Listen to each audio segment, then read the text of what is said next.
अस्सलाम वालेकुम व्यूअर्स, मैं हूं शाकिर सोलंकी। व्यूअर्स, मुख्तलिफ सियासी जमातों की जानिब से आम इंतखाबात के लिए सीट एडजस्टमेंट की तैयारियां की जा रही हैं। कोई जमात किसी जमात के साथ सीट एडजस्टमेंट कर रही है, कोई किसी के साथ। मुस्लिम लीग नून और मुस्लिम लीग काफ, इनके दरमियान भी सीट एडजस्टमेंट होने जा रही है। मामलात तकरीबन तय हो चुके हैं। दोनों जमातों ने उसूली इस बात पर इत्तेफाक किया हुआ है कि सीट एडजस्टमेंट होगी। मैं राना सनाउल्लाह को भी पढ़ रहा था, उन्होंने भी ये बात की है कि हम काफ लीग के साथ करेंगे। फिर काफ लीग में चौधरी सरवर हैं, उन्होंने फड्डा किया हुआ है, उन्होंने पंगा लिया हुआ है कि भाई नून लीग के साथ किसी सूरत सीट एडजस्टमेंट नहीं होनी चाहिए। और चौधरी सरवर के हवाले से खबरें भी आ रही हैं कि चौधरी सरवर रेफू चक्कर होने वाले हैं, फुर करने वाले हैं, यानी पीटीआई में वापस जाने वाले हैं। ये खबरें भी आ रही हैं। इस पे मैं अलग विलाग करूंगा कि चौधरी सरवर के मसाइल क्या हैं, जाएंगे या नहीं जाएंगे, लेकिन ये खबरें हैं, फिलहाल चल रही हैं। तो चौधरी सरवर मुखालिफ हैं नून लीग के साथ सीट एडजस्टमेंट के। काफ लीग के अंदर काफ लीग की क़यादत जो है, यानी चौधरी शुजात हुसैन, काफ लीग मीन्स चौधरी शुजात हुसैन। परवेज लाई तो अब पीटीआई के सदर है ना, और वो तो काफ लीग नहीं है, काफ लीग पर चौधरी शुजात हुसैन की है। तो वो इस बात पर मुतमईन है, मुत्तफिक हैं कि नून लीग के साथ सीट एडजस्टमेंट करनी चाहिए। हालांकि इनके दरमियान इंतहा तक इख्तलाफात रहे हैं नून लीग और काफ लीग के दरमियान, लेकिन क्योंकि सियासत जो है ये ज़ातियात पे नहीं होती, सियासत को ज़ाती दुश्मनी, सियासी इख्तलाफात को ज़ाती इख्तलाफात तक, ज़ाती दुश्मनी तक नहीं ले जाया जाता। ये पीटीआई ने रिवायात शुरू की थी, पीटीआई ने गंद डाला था इस तरह का कि ज़ाती दुश्मनी और ज़ातियात, और इंतहा तक पीटीआई ने तअस्सुब को और दुश्मनियों को बढ़ा दिया था, सियासी इख्तलाफात को दुश्मनियों में बढ़ा दिया था। तो अब बाकी जो मैच्योर जमातें हैं, पुरानी जमातें हैं, सियासी जमातें हैं, वो इस तरह नहीं सोचती। चौधरी शुजात हुसैन और मियां नवाज शरीफ इख्तलाफात के बावजूद एक दूसरे के पास ताज़ियत के लिए, फातिहा के लिए, गमी खुशी में शरीक होते रहे हैं। तो अब सीट एडजस्टमेंट की भी बातें हो रही हैं। सिंध में अलग मामलात चल रहे हैं बड़े अरसे से JUI के और बाकी जमातों के साथ। GDA की जो जमातें हैं, फंक्शनल लीग है, MQM है, GDA से हटके है, लेकिन सिंध की जमात है, ज़ाहिर है कराची में MQM का असर रसूख रहा है। तो उनके साथ भी सीट एडजस्टमेंट की बातें JUI ने तकरीबन तय हो चुकी थी। फिर पीपल्स पार्टी के लिए ये ज़ाहिर है सिंध में बड़ा टफ टाइम देने की तैयारी की जा रही है। तो पीपल्स पार्टी अब इसमें कोशिश कर रही है कि हम सिंध में अगर JUI के साथ सीट एडजस्टमेंट नहीं होती, एक्चुअली सिंध में JUI पीपल्स पार्टी के बाद बड़ी जमात है। नून लीग या बाकी कोई जमात इतनी नहीं है जिसका वोट बैंक इतना हो, फॉलोअर्स इतने हों। MQM कराची तक महदूद है, बाकी इंटीरियर सिंध जितनी भी है उसमें JUI पीपल्स पार्टी के बाद JUI सबसे बड़ी जमात है।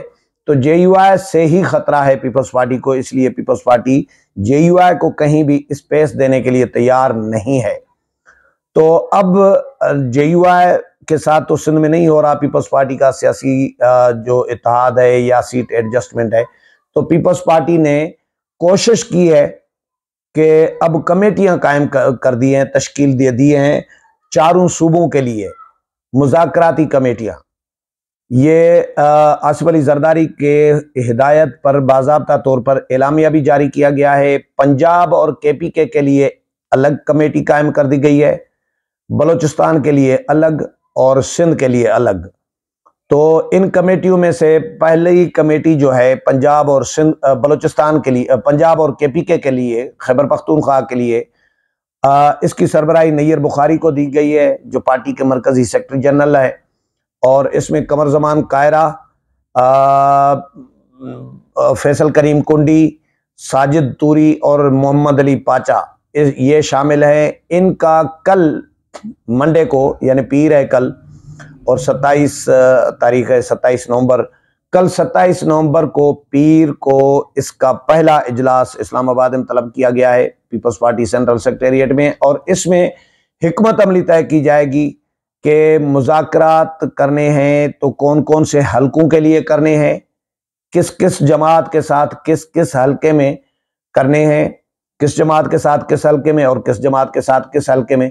JUI के साथ भी KP में हो सकता है, नून लीग के साथ भी हो सकता है, इवन PTI भी, जो PTI यानी परवेज खट्टक और ये भी लोग हैं ना, अगर PTI माइनस इमरान है तो फिर तो PTI के साथ भी कहीं JUI का इत्तेहाद अगर हो जाता है तो ये भी यानी हो सकता है। मुझे जो नज़र आ रहा है, जो मेरी स्टडी है या मेरी ऑब्जर्वेशन है या इंफॉर्मेशन है, JUI के साथ ज़ाहिर में बीट कर रहा हूँ, तो JUI समेत कल हाफिज हुसैन अहमद को भी मैं सुन रहा था, वो भी ये कह रहे थे कि भाई अगर शफाफ इंतखाबात कराने हैं तो PTI को आउट मत करो, PTI को स्पेस देना चाहिए। इससे पहले मौलाना फजलुर रहमान भी कह चुके हैं, हाफिज हुसैन अहमद ने तो ये कहा कि भाई अगर PTI को आउट करोगे तो आलमी दुनिया तो इस इंतखाबात को मानेगी नहीं। वो कहेंगे कि भाई एक बंदे को आपने जेल में डाला हुआ है, इमरान खान को, और उसकी पार्टी पे पाबंदियां, बल्ले का निशान आपने छीन लिया उससे, और पार्टी को इलेक्शन लड़ने नहीं दिया, तो ये कौन से फेयर इलेक्शन कराए। आलमी कुव्वतें जो मगरिबी कुव्वतें हैं या आलमी इस्टेब्लिशमेंट है, आलमी इदारे हैं, वो या जो ताकतवर ममालिक हैं जो इमरान खान को सपोर्ट कर रही हैं, मगरिबी कुव्वतें, वो कम अज कम इस इंतखाबात पर उंगलियां उठाएंगे। अभी अमेरिका की जो एंट्री हुई है, अमेरिकन सफ़ीर जो हैं वो सियासी जमातों के साथ, सियासी रहनुमाओं के साथ मुलाकातें कर रही हैं और इंतखाबात पर डिस्कस कर रही हैं। सवालात इस पर भी उठ रहे हैं कि भाई अमेरिका का क्या लेना देना। वैसे तो जाहिर है पाकिस्तान तो अमेरिकन कॉलोनी बना हुआ है, आज तक अमेरिका का सर रसूख रहा है, वो अलग बात है, लेकिन इस तरह जिस तरह अभी एंट्री मारी है अमेरिकन सफ़ीर ने, इस तरह पहले कम देखा गया है कि इंतखाबात से 1-2 महीना पहले इस तरह धड़ाधड़ मुलाकातें करें, तेजी के साथ तूफानी दौरे करें, सियासी जमातों के, सियासी दफातर के, सियासी रहनुमाओं के साथ मुलाकातें करें। ये इस तरह भी नहीं हुआ रहा माजी में, लेकिन अमेरिका का सर रसूख रहा है। तो मौलाना फजलुर रहमान ने भी ये बात की कि हमारे साथ सबसे पहले मौलाना ने ये बात की थी कि सियासी जमातों को एक दूसरे को स्पेस देना चाहिए। हमने उसका मौलाना ने क्लियर बात नहीं कर रहे थे, तो हमने इसका मतलब ये समझा, किसी ने क्या मतलब समझा, किसी ने मतलब समझा कि सिंध में मौलाना पीपल्स पार्टी से स्पेस मांग रहे हैं, इसी तरह पंजाब में PTI के लिए शायद नून लीग को कह रहे हैं, या पीपल्स पार्टी के लिए नून लीग को कह रहे हैं कि पीपल्स पार्टी को स्पेस दें। लेकिन किसी दोस्त ने कहा कि मौलाना का ये मतलब भी हो सकता है कि PTI के लिए स्पेस पैदा किया जाए, और मौलाना को अपने रिजर्वेशन अपनी जगह पर मौजूद है KPK में और बलूचिस्तान में, कि मौलाना को स्पेस छीनने की कोशिश की जा रही है। मौलाना का स्पेस आइंदा आम इंतखाबात में भी फिर से मौलाना के जो जलसे जुलूस हो रहे हैं, वर्कर कन्वेंशन हो रहे हैं, उन पर हमले हो रहे हैं, तो इसका मतलब है मौलाना को स्पेस नहीं दिया जा रहा। मौलाना ने इस पर रिजर्वेशन अपने शो किए हैं, एहतजाज भी किया है, तो ये सीट एडजस्टमेंट पे बहरहाल इस पे काम कर रही हैं। पीपल्स पार्टी ने कल इजलास बुलाया है। मैं कह रहा था कि JUI का PTI के साथ भी कहीं हो सकता है, तो पीपल्स पार्टी किस किस के साथ करेगी ये फैसला करेंगी कमेटियां के सीट एडजस्टमेंट KPK में कौन से हल्के में किस जमात के साथ करनी है, कौन से हल्के में किस जमात के साथ। अमूमन होता यह है कि जिस जमात का कैंडिडेट कमज़ोर होता है जिस हल्के में, वो जमात दूसरी जमात को सपोर्ट कर रही होती है, और जिस जमात का कैंडिडेट मजबूत होता है जिस हल्के में, वोट बैंक ज़्यादा होता है, तो उसको दूसरी जमातें सपोर्ट करती हैं। इस तरह सीट एडजस्टमेंट होती है अमूमन। तो पीपल्स पार्टी ये फैसला करेगी कल।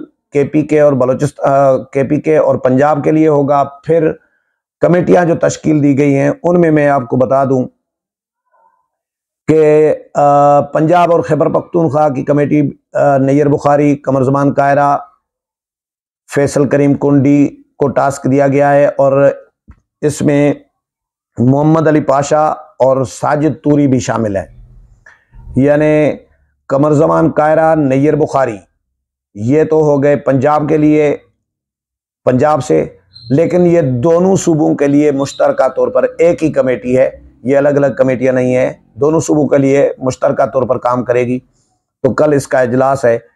दूसरी कमेटी है सिंध के लिए, जिसमें सईद गनी और नासिर शाह को शामिल किया गया है और ये फैसला करेंगे कि कौन से हलके पर किस जमात के साथ सीट एडजस्टमेंट करनी है। जबकि पीपल्स पार्टी, जबकि JUI क्लियर कर चुकी है पहले ही कि पीपल्स पार्टी के साथ JUI सिंध जो है वो नहीं करना चाह रही। आजकल मौलाना भी पीपल्स पार्टी से खफा हैं।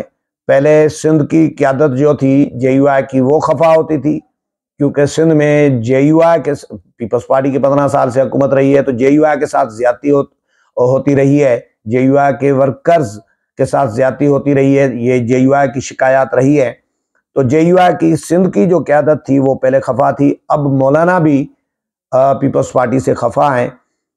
वो भी नहीं चाह रहे कि सिंध में पीपल्स पार्टी के साथ सीट एडजस्टमेंट हो, लेकिन ये पीपल्स पार्टी की क़यादत जो कमेटी कायम हुई है, सईद गनी और नासिर शाह, ये पार्टी को सिफारिशात देंगे कि किस जमात के साथ किस हल्के में इत्तेहाद करना है, एडजस्टमेंट करनी है। बलूचिस्तान के लिए चंगेज़ खान जमाली हैं, रोज़ी खान काकड़ हैं और साबिर बलोच हैं, ये मुज़ाकरात करेंगे। कमेटी का ये तश्कील दी गई है और ये इस कमेटी को कहा गया है कि फौरी तौर पर जो है काम शुरू कर दिया जाए। तो पीपल्स पार्टी, मैंने फिर बात की फैसल करीम कुंडी से जो कमेटी के मेंबर हैं कि आपको क्या ज़रूरत पड़ गई है, आपकी क्या मजबूरी है कि आप सियासी जमातों के साथ मुज़ाकरात करने जा रहे हैं, जबकि सियासी जमातें आपके पास नहीं आ रही। आपकी कोई मजबूरी है, कोई परेशानी है पीपल्स पार्टी को? ये मैंने उनसे पूछा। मैंने कहा बाकी जमातों ने तो कोई कमेटियां इस तरह की तश्कील मैंने नहीं सुना, अगर बनाई है तो मुझे नहीं पता, आप बता दें मुझे कि JUI ने कोई कमेटी बनाई हो, नून लीग ने कोई कमेटी बनाई हो, PTI ने कोई कमेटी बनाई हो, किसी और जमात ने कोई कमेटी बनाई हो, मुज़ाकराती कमेटी, तो आपने क्यों बनाई है, आपकी क्या मजबूरी है भाई? तो उन्होंने कहा कि सारी जमातें इस पर डिस्कस कर चुकी हैं। ये फैसल करीम कुंडी का दावा है कि सारी जमातें इस पर डिस्कस कर चुकी हैं, सब जमातें सीट एडजस्टमेंट के लिए तैयार हैं। तो वो भी आपस में डिस्कस कर रही हैं। हर सियासी जमात का तरीक़ेकार अपना होता है, हमारा तरीक़ेकार पीपल्स पार्टी का अपना है। तो हमने कमेटियाँ इसलिए तश्कील दी हैं कि हम मुशावरती अमल पर शायद यकीन रखते हैं ज़्यादा बाकी जमातों से। बाकी जमातें आपस में अनाउंस नहीं कर रही, लेकिन वो भी डिस्कस कर रही हैं, मुशावरत कर रही हैं। तो ये कमेटियां हमने अनाउंस इसलिए की हैं कि ताकि ये फैसला करें, सिफारिशात दें कि किस हल्के में किस जमात के साथ सीट एडजस्टमेंट करनी है। और इसके अलावा भी अगर इत्तेहाद करना हो, न सिर्फ सीट एडजस्टमेंट, इत्तेहाद की भी बात हो सकती है। ये कमेटियां फैसला करेंगी कि किस जमात के साथ कहां पर इत्तेहाद करना है।